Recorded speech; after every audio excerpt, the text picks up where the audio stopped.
I'm sure you think you know Steph Curry, but do you? I know you know him as the baby-faced assassin who turned the NBA into a three-point shutout, but do you know he shares a wild birthplace coincidence with King James? Well, buckle up because there's a whole side of Steph that'll blow your mind faster than his logo threes. And what better way to start than the beginning of the whole story? I mean, the fact that Steph Curry and LeBron James were born in the same hospital. During the 2015 NBA Finals, a good deal of attention was given to that both Stephen Curry and LeBron James were born in the same hospital in Akron, 39 months apart. LeBron in late December of 1984 and Stephen in March of '88. Yep, you heard that right. March 14, 1988. At Akron General Medical Center in Ohio, a baby-faced assassin was born. But the crazy thing is, 4 years before then, at the same hospital, another baby was born. Except this one would grow into a 7'9" wrecking ball named LeBron James. Two of the greatest NBA players of all time started their journey in the exact same hospital. Like, what are the odds? Did Akron General have some kind of basketball super serum in the 80s, or should teams start scouting maternity wards now? Well, that happened, but of course, the Curry family didn't stick around in Ohio. Del Curry, Steph's dad, was playing for the Charlotte Hornets, so the family packed up and moved south. But that Akron connection is one that no one would have guessed. Who would have known that these two would go from sharing a birthplace to sharing the NBA spotlight for over a decade? And speaking of Steph's early days, we gotta talk about one of his biggest inspirations. Not LeBron, not Del, but someone even shorter than Steph himself. Muggsy Bogues. Every practice, they had the opportunity to come to practice. My locker was right beside each other, and Muggsy being the shortest guy, they gravitated to him. When I was in the locker room in Charlotte, he would pick me up like an airplane and run me around the locker room. It became kind of like a family. Who knew that I had a superstar at 4 or 3 years old, toting around the greatest shooter that possibly ever played this game? Muggsy played a big part in their maturation of learning how to play basketball, and Muggsy loved that. Lord knows, look at him now. Curry tries a three-pointer. It just brings joy to my heart. When you think about NBA legends, you picture towering giants, broad shoulders, and superhero physiques. But not Steph Curry. He took inspiration from the smallest tight end the game has ever seen, Muggsy Bogues. Despite growing up around the NBA, Steph wasn't always seen as NBA material. Coaches thought he was too small, skinny, and weak to survive. But he had something stronger than size, and that was his mindset. And it was Muggsy freaking Bogues that helped him shape that. At just 5'3", Muggsy wasn't just short, he was historically short. But that didn't stop him from locking up players twice his size, running circles around defenders, and proving that heart beats height every single time. Steph, just a kid at the time, had front row seats to Muggsy's magic. His dad, Del Curry, was Muggsy's teammate on the Charlotte Hornets, meaning little Steph got to watch the smallest guy on the court dominate like a giant. Years later, Bogues would praise Steph for turning the Underdog blueprint into a full-blown revolution. I mean, Steph's story already sounds like a Hollywood script, from idolizing the little guy to breaking the mold himself. But here's the plot twist you didn't see coming. Steph Curry, the Under Armour king, used to be a Nike guy. Oh, this one's gonna hurt. Steph Curry's rise from NBA rookie to global icon could have been Nike's golden ticket, but instead, they fumbled the ball.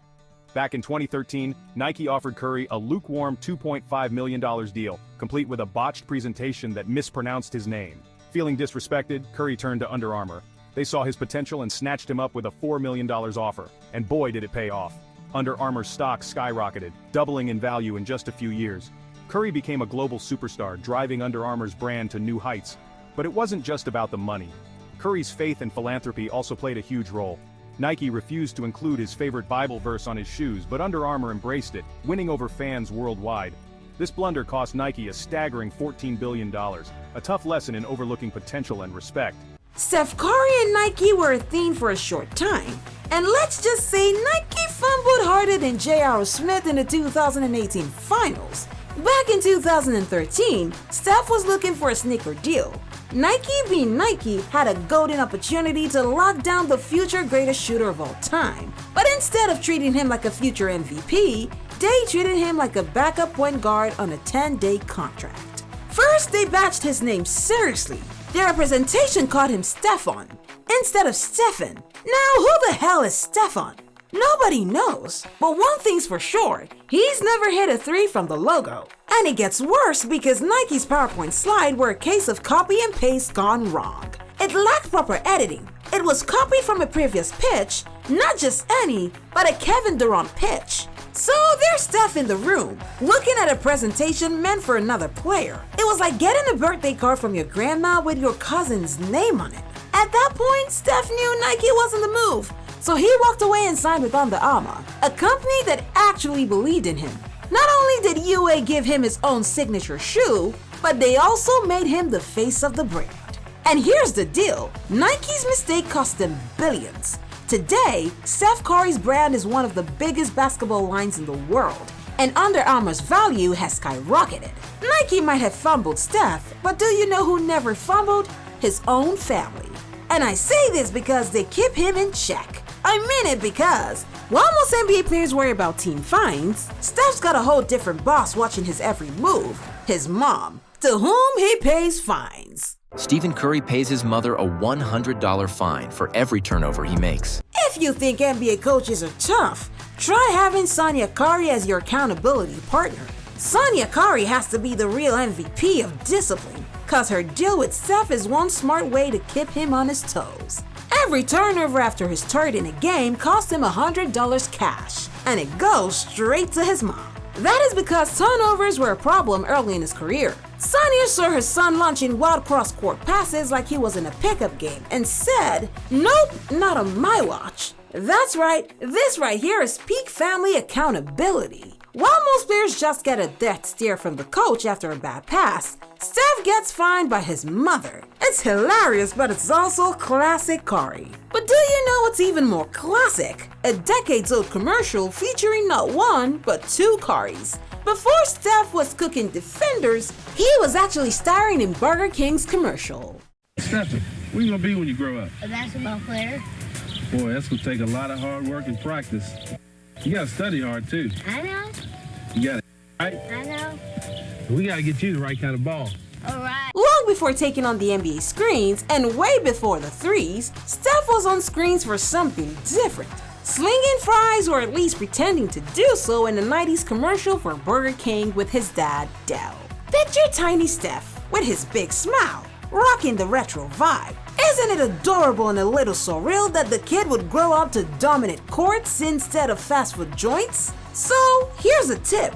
When things aren't going really well for you, hit Burger King and think of Steph. He just might be the reason the fries taste like victory and maybe a boost for you.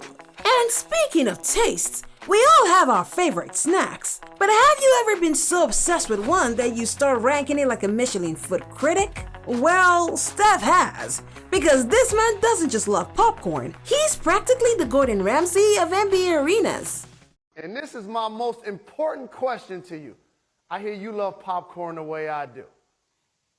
Oh man, so when I go through the NBA season and you go to all, I guess, 28 other arenas that we play in, I have my own popcorn ranking, my own popcorn power rankings, if you will. Most players focus on scouting reports and game films before a road trip. Yeah, that's them. For Steph, he's focused on the game and also thinking about popcorn. Yes, popcorn. The four-time champ, two-time MVP, and greatest shooter of all time is also the NBA's most dedicated popcorn critic. He loves it so much that he created an official ranking system for popcorn at every NBA arena.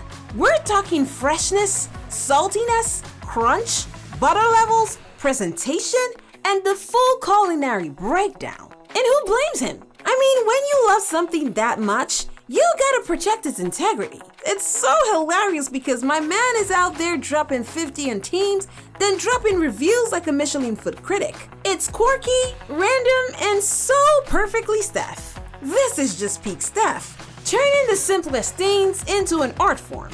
But if you think that's impressive, wait till you hear how he turned one of the biggest obstacles of his career into an ultimate comeback story.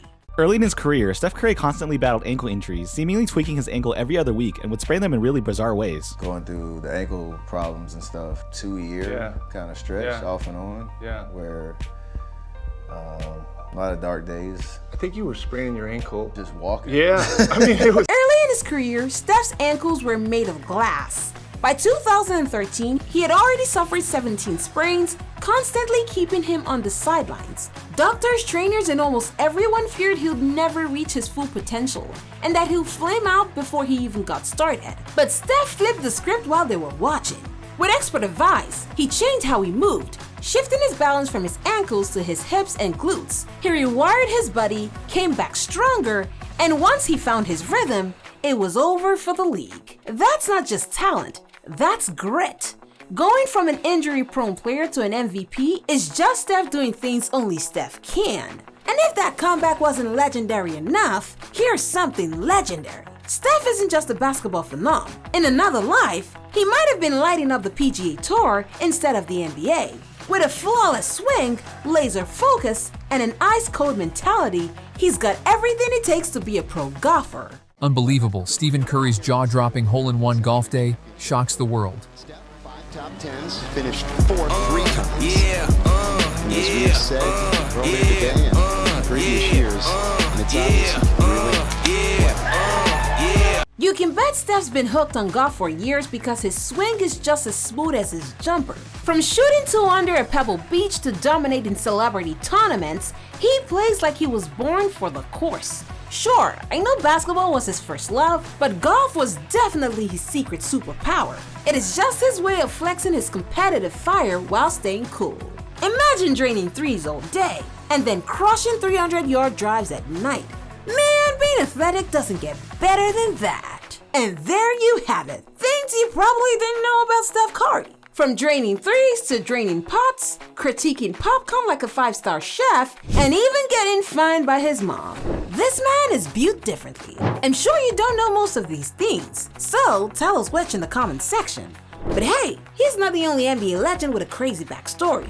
His Akron brother, LeBron James, has a whole list of things you didn't know about him too. So, if you enjoyed this, hit that like button, subscribe, and check out things you didn't know about LeBron James. Trust me, you're in for an absolute ride.